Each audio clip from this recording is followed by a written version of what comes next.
नमस्ते थेरा योग फैमिली, कैसे हैं आप सब लोग। आई होप अच्छे होंगे। आज की वीडियो में हम बात करेंगे उन इम्पॉर्टेंट क्वेश्चंस के बारे में जो अक्सर आपको आते हैं ड्यूरिंग प्रेगनेंसी कि क्या करना है, कैसे करना है। ये वीडियो आपके लिए बहुत इंपॉर्टेंट होने वाली है। और अगर आप बेबी डिलीवर भी कर चुके हैं तब भी कोई इशू नहीं है, क्योंकि सेकेंड प्रेगनेंसी के लिए या कोई आपकी ऐसी फ्रेंड है जो इस वीडियो से कोई हेल्प मिल सकती है तो उसे जरूर शेयर करें। तो हाँ, आज की वीडियो होने वाली है मिस्टेक्स जो हम करते हैं during pregnancy. Hi, I am Yogini Srishti. I am a yoga teacher. मेरे पास 15-16 साल का एग्जैक्ट एक्सपीरियंस है प्रैक्टिस का, और पिछले 5 साल से भी ज्यादा मैं सिर्फ विमेन हेल्थ रिलेटेड इश्यूज पर क्लासेस ले रही हूँ, मेनली इस टॉपिक पर। तो आइए शुरू करते हैं ये वाली वीडियो। और वो क्वेश्चन जो मुझे रेगुलर बेसिस पर मेरे स्टूडेंट्स मुझे क्लासेस में भेजते हैं उनको हम एड्रेस करेंगे। हमारी लाइफ कुछ ही पलों में एकदम चेंज हो जाती है जब हम प्रेगनेंसी प्लान कर रहे होते हैं, जब हमें 2 मैजिकल पिंक लाइंस दिखती हैं। एकदम से विदिन सेकेंड्स हमारी मेंटालिटी, हमें कैसे चलना है, कैसे बात करनी है, वो सब चेंज हो जाता है सिर्फ इन 2 मैजिकल पिंक लाइंस की वजह से। हमारे मन में ना बहुत कंफ्यूजन आ जाती है, क्या मैं ये एक्सरसाइज करूं, क्या मुझे रेस्ट करना चाहिए, फुल ऑन रेस्ट मोड पे चले जाना चाहिए। होता क्या है, हम एक्सट्रीम्स में चले जाते हैं। क्या करना है, हर चीज को मॉडरेशन में करना है। जहाँ एक्सरसाइज की बात आती है, योगा आप पूरे 9 मंथ्स कर सकते हो। जो प्रीनेटल योगा होती है वो बहुत इजी गोइंग होती है और आपके एब्डोमेन पे प्रेशर नहीं पड़ता है, और ऐसे आसन होते हैं जो आपकी प्रेगनेंसी को हेल्दी बनाए रखने में हेल्प करते हैं। रही बात वेट्स उठाने की, तो ऑब्वियसली आप अपर बॉडी की चीजें कर सकते हैं, बाइसेप, ट्राइसेप, शोल्डर सब कर सकते हैं,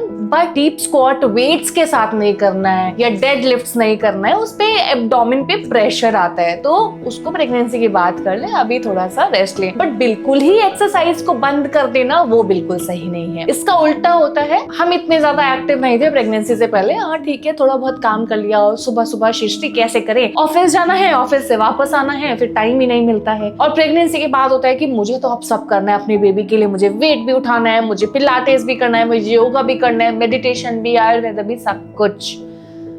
हाँ, रेस्ट ले लो मेरी जान क्योंकि ये भी एक्सट्रीम्स हैं। आपको बिल्कुल ही एक्टिविटी बंद नहीं रखनी है। अगर आप प्लान करने का सोच रहे हो तो आपको डेली मूवमेंट करना बहुत जरूरी है। जैसे मैं अपनी वीडियोस में बताती हूँ कि 50-55 मिनट्स का योगा प्रैक्टिस आपको डेली करना है। आफ्टर एवरी मेन मील आपको चलना जरूर है। घास पर चलो तो बहुत अच्छी बात है। और प्रेगनेंसी के बाद उस चीज को ऐसा नहीं करना कि नई चीजें आप कर रहे हो। पहले आप वेट्स नहीं उठा रहे थे, पर प्रेगनेंसी में आप वेट्स उठा रहे हो। आपकी बॉडी यूज्ड टू नहीं है, आप समझ रहे हो, यूज्ड टू नहीं है, तो फिर बॉडी ऑब्वियसली कैसे रिस्पॉन्ड करेगी हमें खुद भी नहीं पता। स्पेशली ड्यूरिंग प्रेगनेंसी, जब ऑलरेडी हमारे इमोशनल आउटबर्स्ट होते रहते हैं, हार्मोनल स्पाइक्स होते हैं, बॉडी में बहुत सारे चेंजेस आते हैं, हार्मोनल चेंजेस, फिजिकल चेंजेस। तो उस टाइम पे कोई नई एक्टिविटी इंट्रोड्यूस ना करें अपनी लाइफ में। जो ऑलरेडी कर रहे हैं उसको करते रहें थोड़ी मॉडरेशन के साथ। फिर हमारी फैमिली को पता चलता है, ये तो हमारे अंदर के क्वेश्चंस होते हैं। फिर जब हमारी फैमिली को पता चलता है कि हम प्रेग्नेंट हैं, असली पिक्चर तो मेरे दोस्त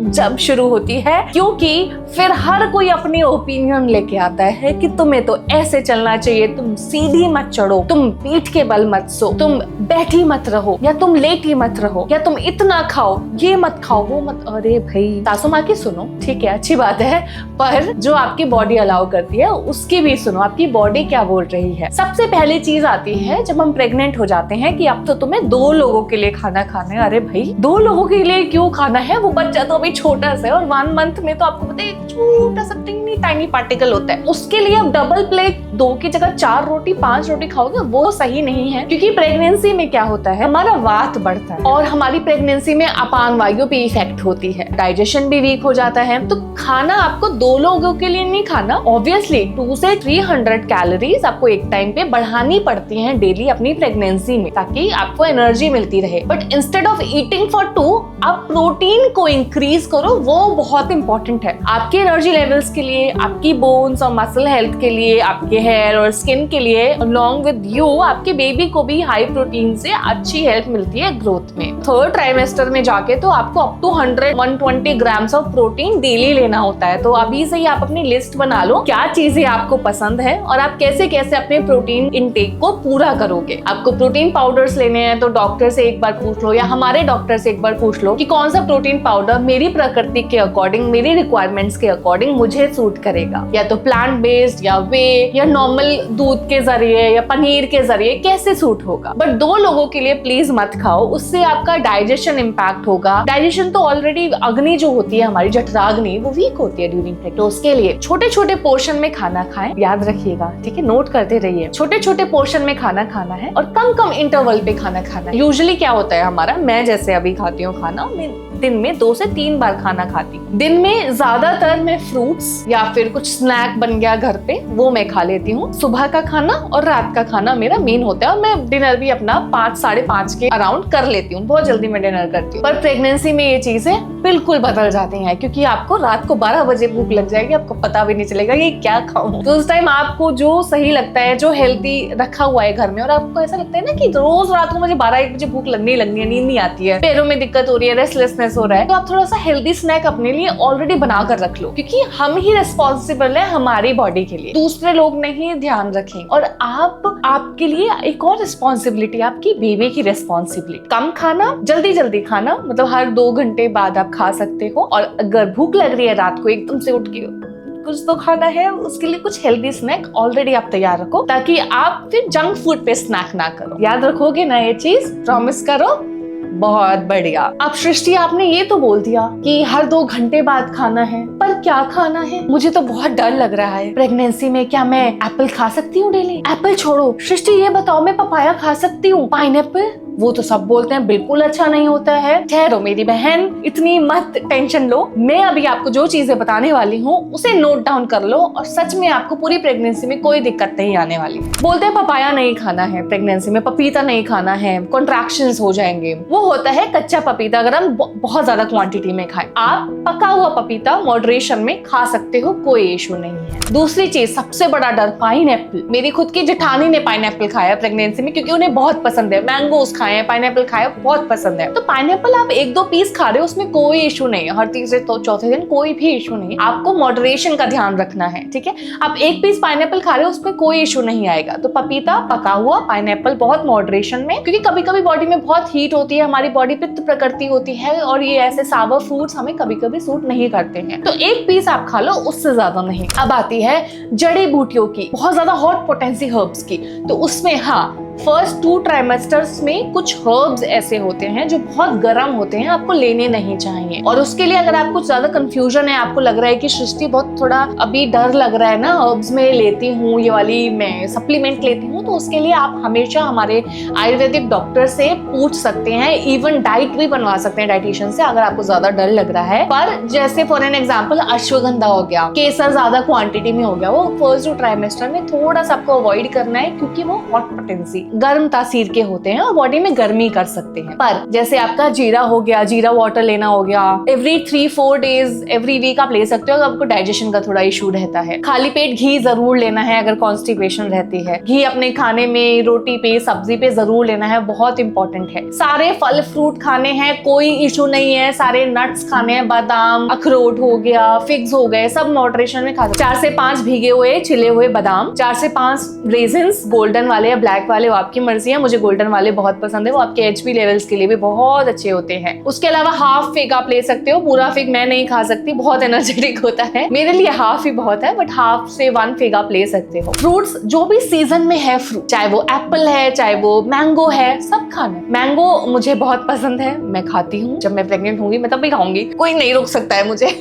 तो जो भी फल फ्रूट हो, सो इंडिया ना, ऐसे ही तो बोलते हैं हम। तो जो भी फल आ रहे हैं मार्केट में वो सब खाओ। हेल्दी फैट्स का बहुत ध्यान रखना है। अपनी प्लेट में प्रोटीन होना चाहिए, हेल्दी फैट्स होने चाहिए, घी होना चाहिए, बहुत जरूरी है आपकी जॉइंट हेल्थ के लिए। और क्या मैंने बताया ना आपको, प्रेगनेंसी में वात बढ़ जाता है, तो वात को मैनेज करने के लिए, क्योंकि वात बढ़ा तो क्या हुआ, बॉडी में ड्राइनेस आई, bloating, constipation issue, restlessness, thoughts हमारे ऐसे हो रहे थे हवा की तरह स्टेबल नहीं रहते हैं। तो घी, नरिशमेंट बहुत ज्यादा जरूरी भी है। अपनी सब्जी पर, अपनी रोटी पर, दूध में, खाली पेट की आप कैसे भी ले सकते हो, कोई इशू नहीं है। एक और चीज जिसका आपको बहुत अच्छे से ध्यान रखना है वो है बहुत ज्यादा ठंडा खाना और बहुत ज्यादा गर्म खाना नहीं खाना। बहुत ज्यादा ठंडा खाना अगेन वात को बढ़ाएगा, बहुत ज्यादा गर्म खाना, ऑयली खाना आपके कफ को बढ़ाएगा। तो मॉडरेशन में खाना है। और एक चीज का हमेशा ध्यान रखना है, प्रेगनेंसी में चीजें अच्छे से पकी हुई ही खानी है, गांठ बांध लो। ये चीज और कोई नहीं बताएगा आपको, सही बता रही हूँ मैं। आपको प्रॉपरली कुक्ड खाना खाना है, अंडर कुक्ड या रॉ चीजें बहुत कम खानी है। जैसे कि ABC जूस पसंद है बहुत सारे लोगों को, ग्रीन जूस पसंद है बहुत सारे लोगों को, तो स्पेशली बीटरूट और कैरेट को हल्का सा उबाल के अच्छे से ना तब जूस बना के पीना है। ग्रीन जूस में भी जो लीव्स हैं उनको अच्छे से उबाल के फिर जूस बना के पीना है, ताकि जो बैक्टीरिया होता है लिस्टीरिया आपके खाने में, वो आपकी प्रेगनेंसी में और डाइजेस्टिव इश्यूज ना लेकर आए। ठीक है, तो अच्छे से पका हुआ, ज्यादा पका हुआ भी चलेगा, पर अध पका खाना या कच्चा खाना थोड़ा कम। फ्रूट्स खा सकते हो, पर ये जूसेस वगैरह जो आप लेते हो वो आपको अच्छे से बॉईल करके तब आपको पीना है। डन? याद रखोगे? Very good. एक बहुत ही कॉमन चीज होती है जब ना हम प्रेग्नेंट हो जाते हैं, बेबी डिलीवर हो जाता है और उसके 3-4 साल बाद जब हमें कमर में दर्द होता है तो हम बोलते हैं कि हाय भैया, हमें तो एपिड्यूरल लगा था, उसकी वजह से कमर का दर्द पूरी जिंदगी नहीं जाएगा। अब सच बताऊं, ये एपिड्यूरल की वजह से नहीं, हमारा जो सेंटर ऑफ मास चेंज होता है ड्यूरिंग प्रेगनेंसी और उस पे पोस्चर पे इफेक्ट पड़ता है, बैक आर्च रहती है मेनली बहुत सारे टाइम, वो कारण बनता है। तो आप ये कोशिश करें कि डेली आप योगा करें ताकि आपका पोस्चर मैनेज्ड रहे। स्लाउच नहीं करना है, क्योंकि फिर आप स्लाउच करते हो ना तो ऐसा हो जाता है आपकी बेबी को लगता है कि हाय मैं तो 5 BHK में से 1 BHK में आ गया, ये कहाँ गया सारा स्पेस। तो उस पे अपान वायु भी इम्पैक्ट होती है, आपका वात भी इम्पैक्ट होता है और बेबी को भी थोड़ा सा ऐसा लगता है घुटन घुटन, ये क्या हो रहा है, मैं कहाँ आ गया हूँ। तो अपना पोस्चर ठीक रहे। योगा में आपकी जो स्पाइन है वो एक तरीके से आपकी लाइफ बताती है और स्पाइन में ही आपकी प्राणिक एनर्जी मेनली मूव करती है। तो प्राणिक एनर्जी फ्लो अगर आपको सही रखना है तो उसके लिए आपको मेरुदंड यानी कि अपनी स्पाइन को बिल्कुल सीधा रखना है, एकदम छड़ी की तरह। नाउ आई नो थोड़ा मुश्किल हो जाता है प्रेगनेंसी में, थोड़ा अपनी पेल्विक को अंदर की साइड टिल्ट करके रखना है ताकि बैक पूरी स्ट्रेट रहे। मैंने ये क्लासेस में कई बार सिखाया है, विजुअली करके भी दिखाया है, उससे काफी स्टूडेंट्स को हेल्प हुई है। तो आप हमेशा हमेशा कोशिश करें अपना पोस्चर सही रखें। कुछ चीजों का आपको ध्यान रखना है, जैसे लंबे समय तक खड़े होकर खाना नहीं बनाना है, बर्तन नहीं धोने हैं, मॉप नहीं लगाना है। उससे क्या होता है, एक तो जब हम बर्तन धोते हैं, खाना बनाते हैं, हमारी बॉडी आगे की तरफ झुकी रहती है, पेट पर ऑलरेडी बेली प्रोट्रूड करती है और वेट आता है बैक पर, तो आपके बैक पोस्चर के लिए बहुत गलत है। तो वो तो चीज है, देखो प्रेगनेंसी में पैर में रेस्टलेसनेस सिंड्रोम आता है, पर उसके ऊपर आप खड़े होकर बहुत देर काम कर रहे हो ना तो वो और बढ़ जाएगा। तो मेरी प्यारी बहनों, प्लीज इस चीज का ध्यान रखो। हमारे पति भी इंसान है, वो पूरी रात पैर नहीं दबा सकते। दूसरी चीज, हमारी सासू माएं पता है कैसी होती हैं, जो घर के बड़े होते हैं, कि 9th मंथ तक आते आते ना उनका वो डर बढ़ने लग जाता है कि भाई सी सेक्शन ना हो जाए, सी सेक्शन ना हो जाए, प्रेगनेंसी ना अच्छी निकली है, चलो अच्छी बात है, टच वुड, अभी तो प्रेगनेंसी में ये वजाइनल डिलीवरी होनी चाहिए, उसके लिए हम कुछ भी करेंगे। एक ऐसा ही केस मेरे एक नोन में हुआ, उनकी जो बहू थी, उन्होंने मतलब पूरी प्रेगनेंसी नॉर्मल अपना सही मूवमेंट करा, घर का काम भी किया, उससे पहले जो करती थी वही करा, पर उनको ना उनकी सास को ना लास्ट मंथ में ऐसा लग गया कि भैया अब तो नेचुरल डिलीवरी होनी चाहिए, तू बैठ, और तू बैठ के पोछा लगा पूरे घर में। और उससे क्या हुआ, उल्टा उन्हें कॉम्प्लिकेशन हो गई, प्रेगनेंसी के दौरान बहुत दिक्कत आई। तो जो चीज आप प्रेगनेंसी से पहले भी नहीं कर रहे थे, प्रेगनेंसी में भी नहीं करी, एकदम से वो चीज स्टार्ट मत करो आप। स्पेशली बैठकर झाड़ू पोछा करना नहीं सही है। Pelvic movements, pelvic tilts, glute movements, pelvic engagement, ये सारी चीजें आपको पूरी प्रेगनेंसी करनी है। जैसे डक वॉक हो गई, आपकी मलासन वॉक हो गई, वो आपको प्रेगनेंसी के लास्ट ट्राइमेस्टर में जरूर करनी है ताकि वो चांसेस बढ़ाए कि आपकी नेचुरल डिलीवरी हो। पर ये सब चीजों को नहीं फॉलो करना है, उससे आपकी बैक पर ही असर आएगा और आपका पेन बढ़ सकता है, कॉम्प्लिकेशंस आ सकती हैं। तो प्लीज आप इस चीज का जरूर ध्यान रखो और पोस्चर का ध्यान रखना बहुत ज्यादा जरूरी है ड्यूरिंग प्रेगनेंसी। सोना किस तरफ है, लेफ्ट साइड ज्यादा प्रेफरेबल होना चाहिए, बट आप राइट साइड भी थोड़े लेट जाते हो तो कोई इशू नहीं है। बैक पर लेटे हैं तो ब्लड प्रेशर, थोड़ा डिजीनेस आती है, तो कोशिश करें आप बैक पर लास्ट मंथ ऑफ प्रेगनेंसी में ज्यादा बैक पर ना लेटे, साइड में लेट जाए, कोई इशू नहीं है। ठीक है, सबसे आखिरी में आता है कि मुझे प्रेगनेंसी में 2 छींक आ गई एक ही बारी में, देख लेती हूँ कहीं ये डरावनी चीज तो नहीं है। हम अपनी बॉडी से ज्यादा AI को ट्रस्ट करने लगे हैं, कभी कभी ना डरा भी देता है थोड़ा सा।